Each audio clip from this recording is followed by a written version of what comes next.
Selamat pagi Ibu Bapak yang dikasihi oleh Tuhan kita Yesus Kristus. Senang sekali pagi hari ini kembali lagi kita berjumpa dan dipertemukan oleh Tuhan kita Yesus Kristus. Sebelum kita bersama-sama membuka Alkitab kita, mari kita bersama-sama menghadap Tuhan dalam doa. Kita berdoa. Tuhan Yesus, terima kasih untuk kasih setia yang terus Tuhan nyatakan dalam hidup kami. Kami bersyukur Tuhan jika sampai hari ini kami masih diberikan kesempatan untuk bersekutu, untuk memuji dan mempermuliakan nama-Mu. Tiba saatnya ya Tuhan, kami anak-anak-Mu rindu diperdengarkan oleh firman-Mu. Biarlah Engkau sendiri yang bertahta dalam kehidupan kami, sehingga kebenaran firman-Mu boleh dinyatakan kepada kami untuk mendidik, untuk memperbaiki, bahkan mengajari kami akan kebenaran. Terima kasih Bapa, kami siap mendengarkan firman-Mu. Hanya di dalam nama Yesus kami berdoa dan mengucap syukur. Haleluya. Amin. Bersama-sama kita akan membuka Alkitab kita dari kitab Perjanjian Lama, yaitu kitab Daniel. Daniel pasal 6 ayatnya yang ke-11 sampai ayat yang ke-12. Daniel pasal 6 ayat yang ke-11 sampai ayatnya yang ke-12. Baik, kalau sudah ditemukan, kita akan baca secara bersama-sama. Demikian firman Tuhan. Demi didengar Daniel bahwa surat perintah itu telah dibuat, pergilah ia ke rumahnya. Dalam kamar atasnya ada tingkap-tingkap yang terbuka ke arah Yerusalem. 3 kali sehari ia berlutut berdoa serta memuji Allahnya seperti yang biasa dilakukannya. Lalu orang-orang itu bergegas-gegas masuk dan mendapati Daniel sedang berdoa dan bermohon kepada Allahnya. Demikian jauh pembacaan Alkitab.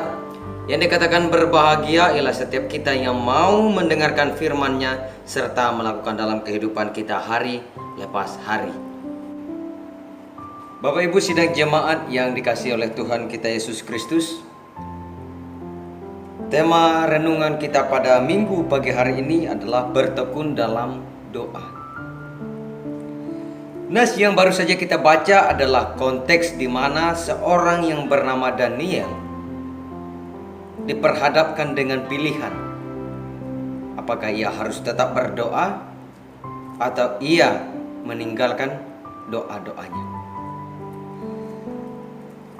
Dalam pasal 6 ini adalah konteks di mana undang-undang media Persia dikeluarkan dengan tujuan untuk menjebak dan menjerat Daniel. Hal tersebut dilakukan dan dikerjakan oleh orang-orang yang tidak terlalu menyukai Daniel. Sementara yang menetapkan undang-undang itu adalah Raja Darius. Tetapi Raja Darius sendiri sebetulnya sangat mengasihi Daniel. Untuk lebih melihat lagi apa yang akan terjadi kepada Daniel, mari kita bersama-sama belajar dari kebenaran firman Tuhan ini, yakni bertekun dalam doa. Bagaimana kita melihat ketekunan Daniel dalam hal berdoa. Kalau kita ingin melihat kata bertekun sendiri, bertekun itu berasal dari kata ber dan tekun, yang artinya berkeras hati, sungguh-sungguh, atau dengan kata lain bersungguh-sungguh dan tetap berpegang teguh dalam hal ini berdoa. Nah, yang menjadi pertanyaan dalam konteks pasal 6 di mana Daniel tetap memilih berdoa, ada 2 pertanyaan yang akan kita jawab bersama. Pertanyaan yang pertama adalah mengapa Daniel bertekun dalam doa? Jawaban yang pertama adalah karena Daniel takut akan Allahnya. Takut akan Allah adalah suatu istilah yang merujuk kepada rasa hormat serta tunduk yang ditunjukkan oleh seseorang kepada Allah. Daniel ketika mendengar bahwa Raja Darius telah membuat suatu undang-undang yang melarang berdoa kepada Allah lain kecuali kepada Raja, maka Daniel memilih untuk tetap takut dan tunduk kepada Allah. Di mana hal itu kita bisa lihat ketika Daniel pergi ke rumahnya dan berdoa, dan ia masuk dalam kamar. Daniel tetap memilih untuk takut akan Allahnya. Kita diingatkan oleh satu kisah dalam pelayanan Yesus, di mana Yesus mengatakan kepada murid-muridnya bahwa janganlah kamu takut kepada mereka yang dapat membunuh tubuh, tetapi yang tidak berkuasa membunuh jiwa. Takutlah terutama kepada Dia yang berkuasa membinasakan baik jiwa maupun tubuh di dalam neraka. Matius pasal 10 ayat 28. Dengan demikian, takut akan Allah seharusnya melebihi apapun, sehingga akan tetap bertekun berdoa kepada Allah sekalipun diperhadapkan dengan pilihan untuk tidak berdoa, seperti yang dikerjakan oleh Daniel. Nah, Bapak Ibu sidang jemaat yang dikasihi oleh Tuhan, mungkin Anda pernah melihat hantu. Bagaimana ketika Anda melihat hantu? Apakah Anda takut? Ya, secara logika pastinya kita takut. Tetapi apakah kita mau dihantui oleh rasa takut kepada hantu? Seharusnya tidak. Seharusnya kita harus lebih takut kepada Tuhan daripada takut hantu. Kalau hantu saja kita takut, kenapa kita tidak takut Tuhan? Tetapi takut hantu dan takut Tuhan itu tidak sama. Karena ketika kita takut kepada hantu, maka kita akan takut karena ia menghantui kita. Tetapi kalau kita takut akan Tuhan, maka kita akan tetap tinggal di dalam Dia, tunduk kepada Dia. Itu alasan yang pertama. Alasan yang kedua, mengapa Daniel bertekun dalam doanya? Karena Daniel terbiasa untuk berdoa. Dalam teori behavioris, interaksi terjadi pada hubungan antara stimulus dan respon. Dengan kata lain, aktivitas yang dilakukan secara berulang-ulang akan melahirkan kebiasaan. Daniel dalam setiap harinya 3 kali berdoa. Nah, kalau dalam adat istiadat atau kebudayaan keagamaan Yahudi, maka berdoa wajib hukumnya sebanyak 3 kali. Ini jam 9, jam 12, dan jam 3. Itu hukum Yahudi. Daniel mengerjakan terus-menerus itu, dan sehingga itu menjadi kebiasaannya, dan itu terus-menerus dikerjakannya.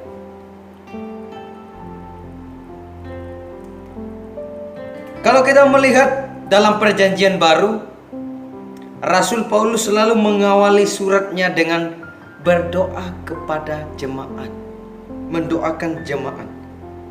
Dan dalam hal ini, Paulus menyerahkan sepenuhnya pertumbuhan jemaat, iman jemaat, dan perkembangan jemaat ke dalam tangan Allah melalui doa. Bapak Ibu sidang jemaat yang dikasihi oleh Tuhan kita Yesus Kristus, kalau kita memelihara hewan piaraan anjing, maka kita akan menemukan hewan ini sangat cerdik sekali. Karena ketika ia dipanggil, sejak kecil kita dipanggil dengan nama, misalnya katakanlah namanya adalah Xiaomi, maka dia tidak akan mau dipanggil oleh nama lain kecuali nama Xiaomi. Ia tidak akan mau ketika dipanggil dengan nama anjing. Tetapi ketika dipanggil nama Xiaomi, maka ia akan datang. Bapak Ibu sidang jemaat yang dikasihi oleh Tuhan, anjing saja kalau ia dipanggil sejak kecilnya dengan nama Xiaomi, maka ia akan tahu namanya Xiaomi. Apalagi kita, ketika kita orang percaya memiliki gaya hidup tetap berdoa, memiliki ketekunan dalam doa, maka itu akan menjadi kebiasaan kita. Kalau tidak berdoa tidak nyaman. Kalau tidak berdoa seperti tidak hidup. Kalau tidak berdoa seperti mati rohani. Itu alasan yang kedua. Alasan yang ketiga mengapa Daniel bertekun dalam doanya adalah karena Daniel mengetahui bahwa Allahnya melebihi segala Allah. Daniel lebih memilih untuk terus berdoa sekalipun dilarang berdoa. Oleh sebab itu Daniel mendasarkan hal tersebut karena ia tahu bahwa Allahnya melebihi Allah lain. Karena ia tahu bahwa Allah yang ia sembah memiliki kekuasaan, otoritas yang melebihi daripada Allah yang lain. Hal ini bisa kita lihat dalam peristiwa di mana Sadrak, Mesak, dan Abednego dilemparkan ke dalam perapian menyala-nyala dan Allah memelihara kehidupan mereka. Jika demikian, apakah tidak ada konsep Allah dari Daniel? Pasti ada, karena ia telah melihat bagaimana Allah menolong Sadrak, Mesak, dan Abednego dalam perapian yang menyala-nyala.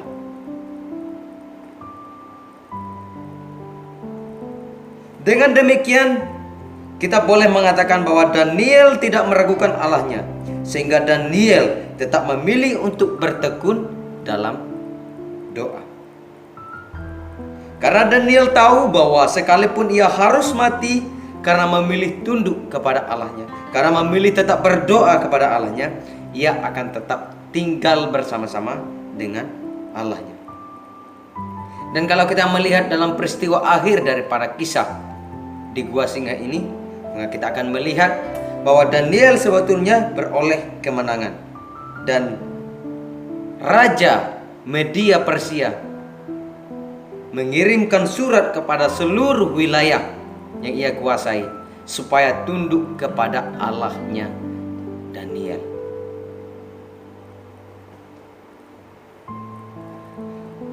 Bapak Ibu sidang jemaat yang dikasihi oleh Tuhan kita Yesus Kristus, Yesus adalah Allah sendiri yang berinkarnasi menjadi manusia. Suatu tanda kasih Allah yang begitu besar kepada kita. Suatu tanda kekuatan Allah yang sanggup menolong kita. Suatu tanda yang menunjukkan bahwa Allah berotoritas atas segala sesuatu. Kalau Allah saja mampu mematahkan kuasa dosa melalui putra tunggalnya, kenapa kita tidak percaya kalau ia sanggup menolong kita? Kenapa tidak ada konsep bahwa Allah berkuasa sehingga kita tetap tekun berdoa? Itu alasan yang ketiga. Kemudian pertanyaan yang kedua, mengapa Daniel perlu berdoa? Bapak Ibu sidang jemaat yang dikasihi oleh Tuhan kita Yesus Kristus, pertanyaan ini sebetulnya tidak hanya untuk Daniel, tapi juga untuk kita. Karena Yesus mengajarkan berdoa. Mengapa Daniel perlu berdoa? Alasan yang pertama adalah karena Daniel tidak dapat berbuat apa-apa tanpa Allahnya. Sebagai seorang yang tekun dalam berdoa dan menyembah Allahnya, maka agaknya kita tidak berlebihan jika mengatakan bahwa Daniel sepanjang malam dalam gua singa, Daniel berdoa kepada Allah. Dan pada akhirnya hal tersebut dikonfirmasi oleh Allah, yakni dengan kalimat yang mengatakan, Allahku telah mengutus malaikatnya untuk mengatupkan mulut singa-singa itu. Dengan kata lain, Daniel beroleh pertolongan daripada Allahnya. Yesus mengatakan kepada murid-murid, ranting tidak dapat berbuah dari dirinya sendiri. Demikian juga kamu tidak dapat berbuah jikalau kamu tidak tinggal di dalam aku. Yohanes pasal 15 ayat 4. Jikalau kamu tinggal di dalam firman-Ku dan firman-Ku tinggal di dalam kamu, mintalah apa saja yang kamu kehendaki dan kamu akan menerimanya. Yohanes pasal 15 ayat 7. Doa merupakan salah satu hal yang selalu Yesus ajarkan dan lakukan. Kita bisa melihat dalam doa syafaat yang Yesus lakukan dalam Yohanes pasal 17. Doa juga merupakan tanda dari hubungan atau relasi orang percaya kepada Allah melalui Yesus Kristus. Karena itu tidak mungkin jika seseorang yang tinggal dalam Yesus atau firman-Nya tidak berdoa. Pastinya setiap orang yang tinggal di dalam Yesus pasti berdoa. Dengan demikian, doa menjadi tanda daripada kedekatan antara orang percaya dengan Yesus Kristus sebagai Allah. Itu alasan yang pertama. Alasan yang kedua, mengapa Daniel perlu berdoa? Karena melalui doa, Daniel menyampaikan harapannya. Bahwa Daniel bertekun dalam doa, pastinya Daniel meminta sesuatu kepada Allah. Sama seperti kita orang percaya, tidak mungkin kita berdoa lalu kita tidak minta apa-apa kepada Allah. Misalnya, Daniel meminta kepada Allah supaya diberikan hikmat untuk memimpin 120 orang wakil raja. Daniel juga meminta kepada Allahnya saat mengartikan mimpi Nebukadnezar dalam Daniel pasal 2 ayat 19. Dan masih banyak bukti lain yang menunjukkan bahwa Daniel berdoa untuk menyampaikan harapan kepada Allah. Yesus mengatakan dalam Injil Matius, mintalah maka akan diberikan kepadamu, carilah maka kamu akan mendapat, ketoklah maka pintu akan dibukakan bagimu. Artinya apa? Artinya doa adalah sarana yang Yesus ajarkan untuk menyampaikan sesuatu kepada Allah. Atau dengan kata lain, doa menjadi alat untuk kita menyampaikan harapan kita kepada Allah. Bapak Ibu sidang jemaat yang dikasihi oleh Tuhan kita Yesus Kristus, mungkin ada di antara Anda yang pernah mengikuti acara seminar. Ya. Dalam suatu acara seminar, pastinya selalu ada karcis. Ya. Karcis untuk makan siang biasanya. Atau karcis untuk makan sore, makan malam. Apapun itu.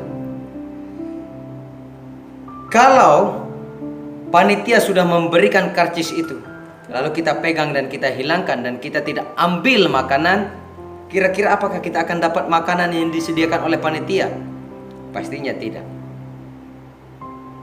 Maka kalau kita mau mengambil makan siang atau makan malam dari karcis itu, maka kita harus menyerahkannya kepada panitia seminar tersebut. Demikian juga hal berdoa. Sebenarnya Allah tahu kelemahan kita. Allah tahu apa yang kita perlukan. Tetapi kenapa kita perlu berdoa? Karena doa sama seperti karcis.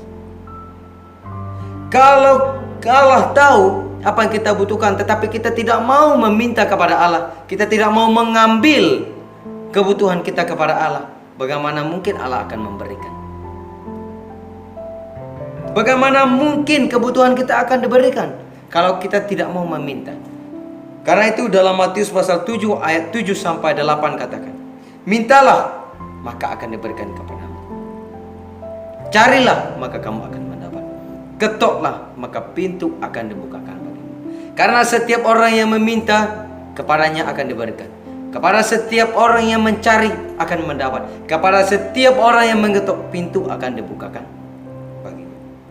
Dari kebenaran firman Tuhan yang baru saja kita dengar, saya mengajak Bapak Ibu sidang jemaat untuk merenung ulang dan mengerjakan hal-hal ini. Yang pertama, mari kita menjadikan doa sebagai kebiasaan dan gaya hidup seperti yang Daniel lakukan. Mari kita takut kepada Allah melebihi kepada manusia. Mari kita tetap berdoa sekalipun kita dilarang berdoa. Mari kita menghadapi pergumulan dan kita meminta kepada Allah melalui doa-doa kita. Ada suatu kalimat yang sangat menarik.